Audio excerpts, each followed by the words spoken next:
Ibintu bitatu byatuma abasore babona amafaranga vuba cyane bidatinze. Ubu nanjye nibwo buryo natangiye kuba nagira gute nakoresha. Niyo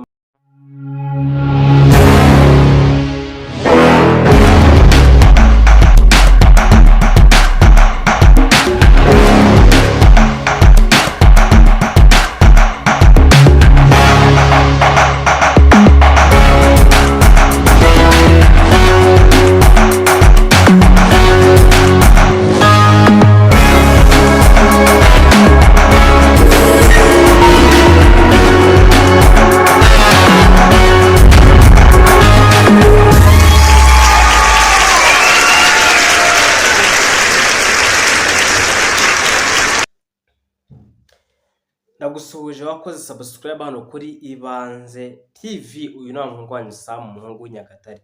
Ibintu bitatu byatuma abasore babona amafaranga vuba cyane bidatinze. Ubu nanjye nibwo buryo natangiye kuba nagira gute nakoresha. Niyo mpamvu urimo kunyumva ahangaha kuri YouTube, kuri TikTok. Ahangaha rero barakubwira ngo gukoresha social media nicyo kintu cya mbere kugira ngo umusore abone amafaranga. Abasore benshi bari kubona amafaranga binyuze kuri TikTok, Facebook, YouTube ndetse na Twitter, icyo twakwita X, niho barimo gukura amafaranga. Ni ukuvuga ngo urugero, ushobora kuba ufite igicuruzwa ukaza kuri TikTok ugacuruza, kuri Facebook ugacuruza, kuri YouTube ukakimenyekanisha, kuri Twitter ukakimenyekanisha, ukaba wabona amafaranga. Rero ni ukuvuga ngo abantu benshi bakora video zabo zigaragaza ibikorwa bakora. Niba uri umukanishi ugafata video nziza ukazauploadinga cyangwa ukazipostinga kuri TikTok, ugasanga abantu baraje baguteje imbere, baranguye ibyuma, uko wenda PS baraje barakubwira ati tuzashaka iriya cadre y'igare bakayitwara.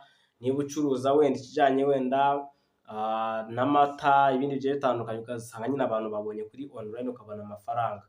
Ikindi kandi ugomba kwamenya, uba urimo kwamamaza business yawe. Ahangaha bakubwira ngo ukoresha izi mbuga nkoranyambaga, ni ibintu nyine bituma ugira gute utera imbere vuba cyane kandi ukanamenyekana kubera ko ukoresha imbuga nkoranyambaga. Ikindi kintu cya kabiri ngo ni ugutangira business no nyine gutangira business no urugero, ntugategereze capital nyine ndende.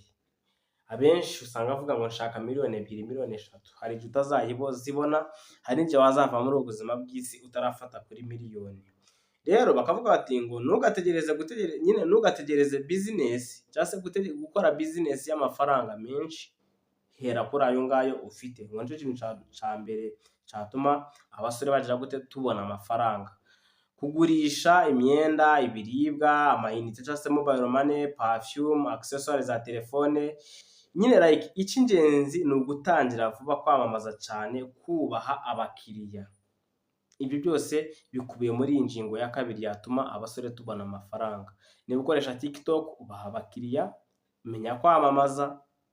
Ikindi ufata amashusho meza. Niba ucuruza ibintu bijyanye n'ubwiza, amashaneti, fata amafoto meza agaragara kabisa, shyiraho igiciro, uvuga uti ahangaha tugurisha wenda 5, shyira kuri TikTok, shyiraho nimero ya telefone. Umuntu nayikunda akwandikire, ugire gute ube wagira gute wakamwoherereza.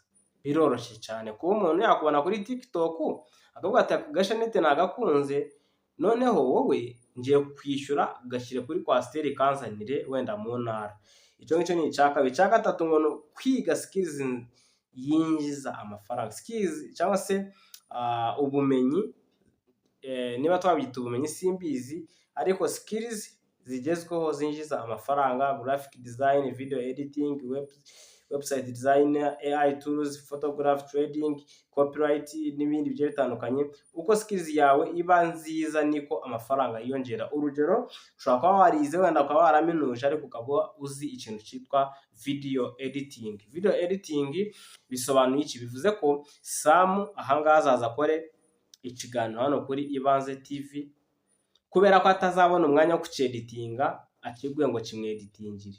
Wenda mwe mwavugana kuri video runaka, niba ari 30, niba ari ku kwezi, ubone amafaranga. Aho ngo nicyo bashatse kuri video editing.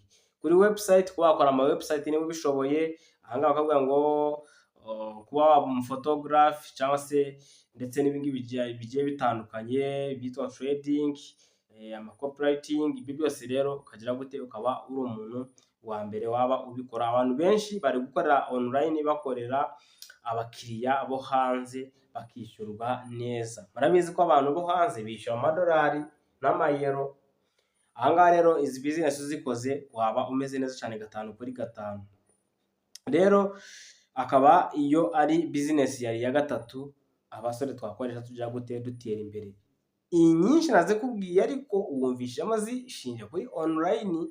Ntabwo nakubwiyemo gucuruza amashu, sinakubwiye wenda gucuruza inyanya. Ibyo turaza tubiganiraho mu kiganiro kibuze kwacu gute cyakurikira iki ngiki.